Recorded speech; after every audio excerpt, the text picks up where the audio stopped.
Hey, how's it going, everyone? I'm Jen Person, and on today's Firecast, I'm going to use Cloud Functions for Firebase to respond to authentication events.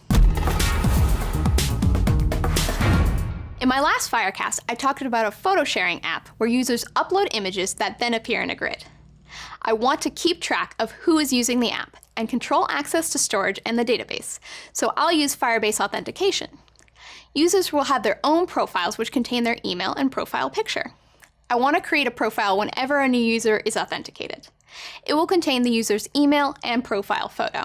That way, when the user uploads an image, it will be posted with their profile information, even if they have yet to customize their profile. Certainly this work can be handled in the client, but Cloud Functions enable me to offload this work, meaning less processing power, less battery usage, and less data usage client-side. Plus, I won't have to duplicate the same process for my code in iOS, Android, and web. I can use Cloud Functions to create this default profile by triggering events when a new user is created. I'll write a function that's triggered on creation of a new user, and then use the admin SDK to populate the user's profile in the database. I'll also create a function that's triggered on deletion of a user, which marks a user's profile as deleted. I do this using two functions provided as part of the Cloud Functions library: functions.auth.user.onCreate and functions.auth.user.onDelete.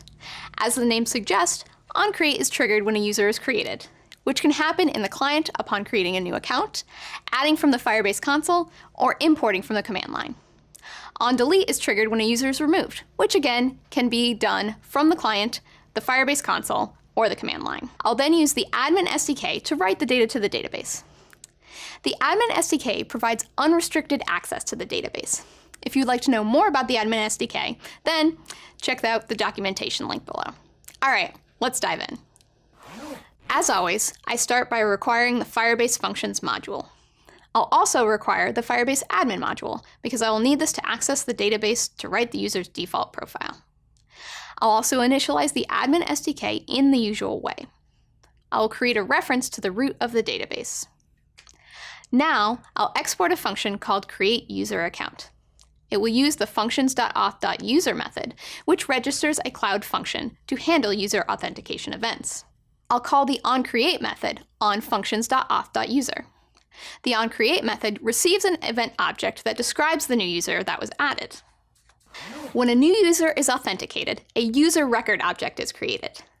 A user record represents one authenticated user. It contains multiple properties, including display name, which is a string or null, email, a nullable string, photo URL, a string or null, and UID, a string.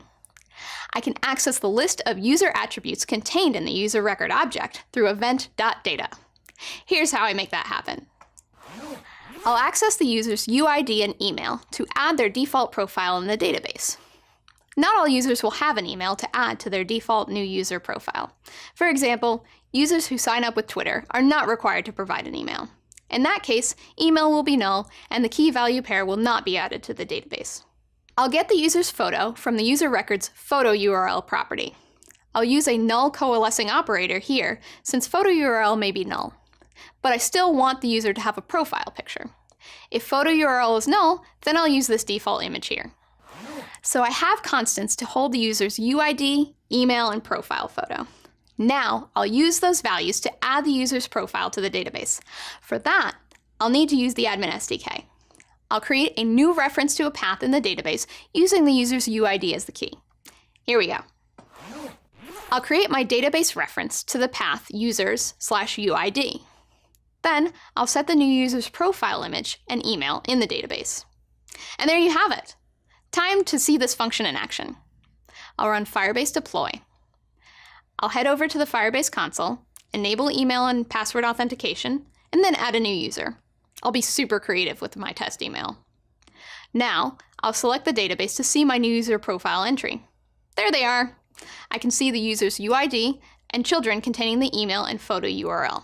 I'll click on the photo URL, and you can see the default image since my user record object didn't have one associated with it.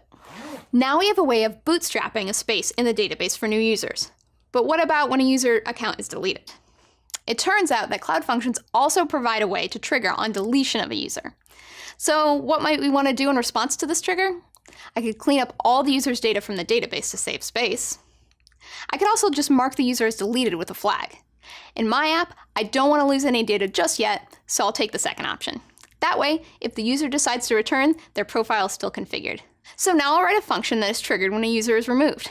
It will add a Boolean flag to the user's profile, indicating that they have been deleted. I'll define and export a function called cleanupUserData that's triggered when a user is deleted.